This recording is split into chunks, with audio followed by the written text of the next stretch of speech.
two big wins for Kyren. I remember we talked about his first appearance as world champion in Shanghai, losing 6-0. Yeah. I questioned that. What a failure that was as world champion to turn up and lose that match like that. But since then, wow! What a season he's having as world champion. He's proven to everyone that maybe. We thought possibly. I think when Matt Selt was on, he was never a prolific winner. Maybe he's moving up a gear now. Maybe he's got that confidence to be a player who can win 3, 4, 5 tournaments a season. Well, it was ruthless in the final. There was a big moment in the second. He was 1 up, and then Trump should have won the second frame, left him half a chance. Kyren went 2-0 up, and then from then on, he just reeled off the first 6.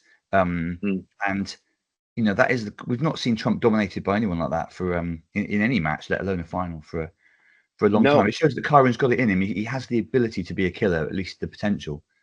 Yeah, and another interesting fact, hopefully going forward, is down the years there's been some great rivalries in snooker. Yeah. We've had the likes of Davis Higgins, we've had myself and Jimmy White in the 90s, we've had Ronnie with obviously John Higgins and Mark Williams and players like that. And we could have the start of a really good rivalry with Judd Trump and Kyren Wilson coming, because they're obviously the two dominant players of the season.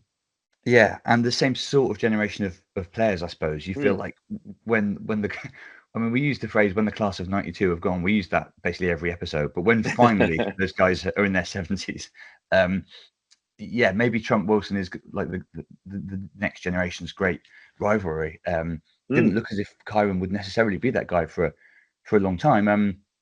But he's really starting to show what he could do. The head-to-head between Trump and Wilson is now 18-14 to Trump out of their 32 meetings, so obviously Trump has still got the advantage there, but there must be times in your rivalry with another player where you start to feel like this guy knows how to beat me, that this guy has got my number to some extent. Yeah, and I think there was a little bit of needle a few years ago with the two. There was some sort of little spat. It wasn't anything serious, but there was one time there was a little bit of needle in the matches. I think that's gone now. But yeah, Judd won't like Judd won't like someone getting the better of him, as it were, in matches often. And that's why I said it's going to be fascinating to watch over the next few years whether this does continue into a real rivalry. Because if someone does annoy you a little bit, and I've had players like that in the past. Trying to think of names here because I'm interested. I mean, Ebdon came on the scene and he beat me sort of. I'm guessing here, but beat me sort of 3 or 4 times out of the first sort of 7 or 8 times we played, and even that was sort of starting to annoy me a little bit because I didn't really like the way he played, and I didn't.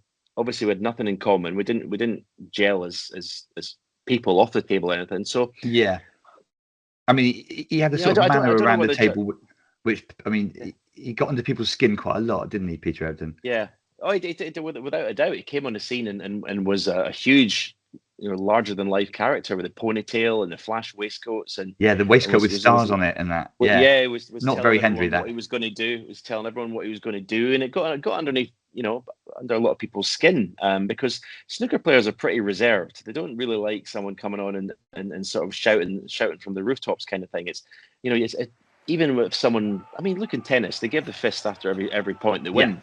If you started doing that in snooker, all the other players are saying, "Well, what's this guy doing?" I mean, it's like So Ebdon was a bit of that vein, and it was good for the game. And a love him or hate him character, yeah. But as we sort of had a sort of mini rivalry, we seemed to play a lot for a few years and had a little rivalry, and he was starting to sort of beat me 2 or 3 times. That annoyed me.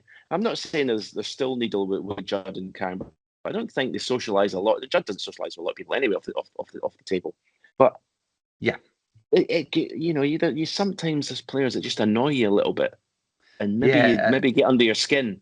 And I'm just wondering if Kyren's just starting to get under Judd's skin a wee bit. Well, it's definitely good for the game when that happens, isn't it? You want to see these clashes of personality. Like, again, it doesn't have to be genuine needle, but the best rivalries, there's always a sense that there's the players are, especially, you said it before, like the last thing you want to see is 2 mates rocking up to a big final. Exactly. And I think, as I say, it's going to be fascinating for the season ahead and for the future seasons to see if this really continues. You know, we fully expect Judd to keep winning. Will Kyren, you know, I must admit, if you'd asked me start of the season as world champion, I probably wouldn't have had him winning 2 tournaments this season. Yeah, he's done it already. He's done it already before Christmas. You know, well before Christmas, and so many more tournaments to come. So, really impressed by the way he's embraced and enjoyed being world champion. We've got those stats now. Ebdon won 3 of his first 6 against you. You were 3-3. There you go. But then you won the next 10 after that. So that shows you something about the Hendry mentality. You decided to stop messing about. But yeah, there you go. I mean, at the time, if someone sort of gets under your skin a little bit, as I keep saying, you know, it can affect your focus in terms of what you're there to do, is to win the match.